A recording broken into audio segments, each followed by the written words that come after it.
It is Friday, March 26th here in Draft Shark Studios in Rochester, New York. Welcome to the 11th Quick Hit Pod in our Dynasty Prospect Scouting Report series. I'm your host, Matt Schauf. With me, as always, is Jared Smola. And first of all, Jared, wow.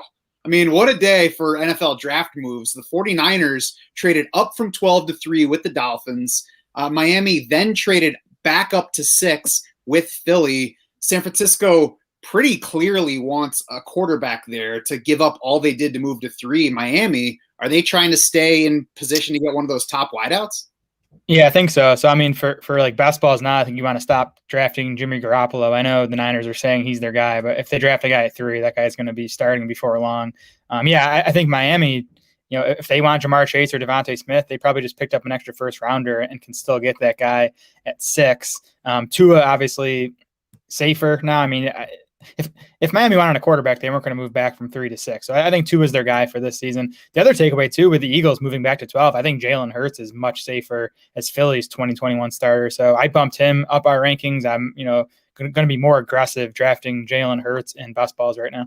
Yeah, the last thing I saw was that the Eagles wanted Zach Wilson, and if they couldn't get Zach Wilson, then they were going to move back. I agree. I think it's Jalen Hurts now. I think he certainly gains value. He's already been getting drafted as though he was going to be their starter, even safer now. It's nice to have a reason not to draft Jimmy Garoppolo, because there have been best ball drafts where I get to some point and I'm like, all right, fine, I'll add Jimmy Garoppolo, even though I don't really want to. Now I don't need to want to at all. That is such a good landing spot for a rookie quarterback too. With Kyle Shanahan and George Kittle and Brandon Ayuk and Deebo Samuel. So I'm hoping it's Justin Fields to San Francisco. Yeah, that would be my bet at this point, but it'll be very interesting to watch. Of course, though, we are here today to focus on those incoming rookies and not both the guys that we were just talking about, because we hit on most of them already, maybe all of them. Today, it's Mississippi State running back Kylin Hill. He is number 16 in our Dynasty Rookie Scouting Report series on DraftSharks.com. Every single one of those is free to read, and they will keep coming as the NFL draft approaches. You can check out every one of these accompanying podcasts by subscribing to the Draft Sharks YouTube channel and or any of our podcast feeds. If you just want the audio version, you don't want to look at us talking about it. Jared, tell me some background on Kylin Hill. Yeah, Hill was a 4-star recruit coming out of high school, opted for Mississippi State over a bunch of other offers. He played behind then junior Eris Williams as a true freshman. Hill carried just 78 times that year. Hill, though, surpassed Williams in 2018. Williams then a sophomore, Eris Williams a senior. Williams, by the way, had like a quick stint with the Colts back in 2019. He's not going to be an NFLer, but at least got a shot. So, impressive that Hill surpassed him as a sophomore. It was still a committee backfield. Hill carried just 117 times that year, did average a nice 6.3 yards per carry, and actually was second on that 2018 Mississippi State team in catches with 22 and tied for the team lead with 4 receiving touchdowns. So, started to flash some pass catching ability. 2019 was his big breakout season, 242 carries, 1,350 yards, 10 rushing scores. He was 17th in the country in rushing yards. Also caught 18 balls for 180 yards in a score that season, 10.0 yards per catch, a nice mark there. And Hill had 21 plus carries in 6 of his 13 games as a junior. So, showed the ability to be a workhorse back. This past season did not go well for Kylin Hill. Mike Leach took over as Mississippi State's head coach. And if you know anything about Mike Leach, he's quite the character. Players have had issues with him in the past. Hill seems like he had issues with Leach and or his staff. Hill was suspended for 1 game. He was deactivated for 2 others for quote unquote personal issues, and then eventually decided to just skip the rest of the season and start prepping for the NFL draft. He basically played 2 full games last season. One of them he left early with an injury. Man, his stat lines in those games, he didn't do much on the ground. 7 carries for 34 yards against LSU, 7 carries for 17 yards against Kentucky, but he caught 8 passes for 158 yards and a score against LSU, 15 catches for 79 yards in that game against Kentucky. Leach is definitely a pass-heavy play caller, but still, impressive to see Hill be able to do that much in the passing game. Yeah, I've never met Mike Leach, but I think it's probably fair to say that he's wacky, but he also does know football. He's gotten production at various places in various conferences at this point. It's too bad that we didn't get to see a full season of Kylin Hill under Mike Leach.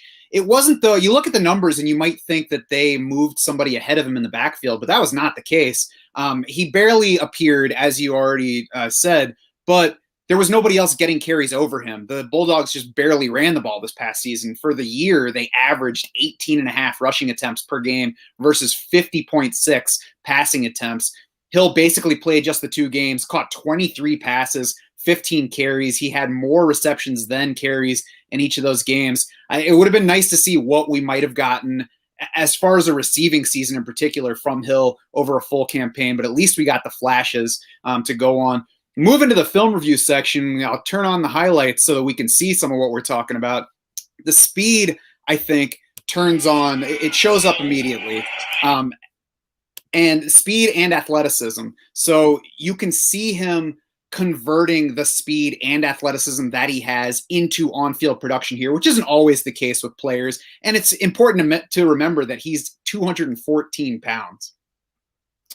Yeah, 214 pounds. Hill had his pro day earlier this week, ran something in the low 4.5s for a 40 time. So a pretty nice number for a back of his size. 73rd percentile in the vertical jump, 79th percentile in the broad jump. Wasn't as good in the agility stuff, the 3-cone and the short shuttle. I think that matches the tape, though. He's a power downhill runner. He doesn't make a ton of guys miss, but he's a tackle breaker. PFF charted him with 116 broken tackles on 453 career carries. So I think, he has an NFL level skill set as a runner. He's not like a special guy, but I think he will be able to get it done if he gets the opportunity. It's the passing game stuff, though, that's so intriguing, especially in those couple of games last year. Leach had Hill lining up out wide in the slot, running wide receiver routes, and he looked comfortable doing that. So, a guy with his size, decent speed, and pass catching ability, I think, is pretty exciting. Yeah, 4.5 1 second 40 at his pro day doesn't sound fast on its own, but it gives him an above average speed score at his 214 pounds. He's kind of a smaller version of what Najee Harris gives us. Yep. Obviously not quite that level of prospect, but has good speed for his size, has good receiving skills. It would be best if he lands somewhere that is ready to exploit those receiving skills.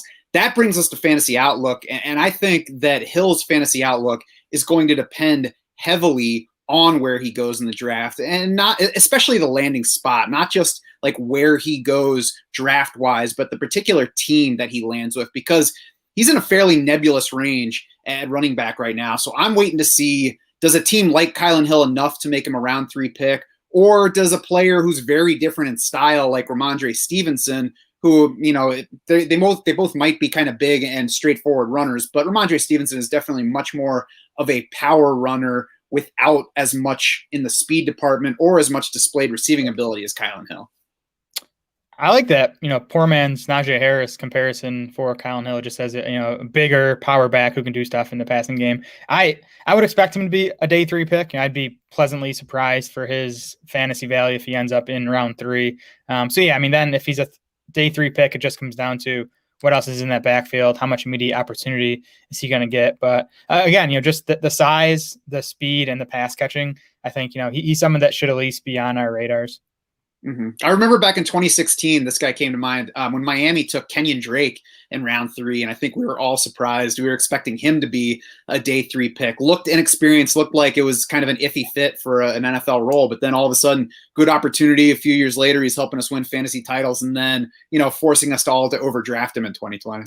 It's all about opportunity for running back. We know that. We can break these guys down as much as they want, but it just comes down to how much they get the ball. I will say, if you like Kylin Hill, then you should be drafting him right now, because he's going at the very end of best ball 10s in ADP, to the point where he's not getting drafted in all of those drafts. Also very late, even in 28-round FFPC drafts. So a strong value if you do like him. You should be drafting him right now.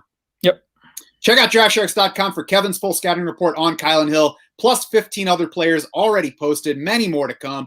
As I've mentioned, every single one of those is free to read, but you should lock in your DS Insider access now so that you can see where they land in our Dynasty rankings, as well as accessing our 2021 redraft rankings and the MVP draft board that is ready to help you through your best ball drafts today. You can also find us on Twitter. We are at DraftSharks. Jared is at SmolaDS. I am at SchaufDS. It's SCHAUF. For Jared Smola and the rest of the Draft Sharks crew, I'm Matt Schauf saying thanks so much for swimming with us.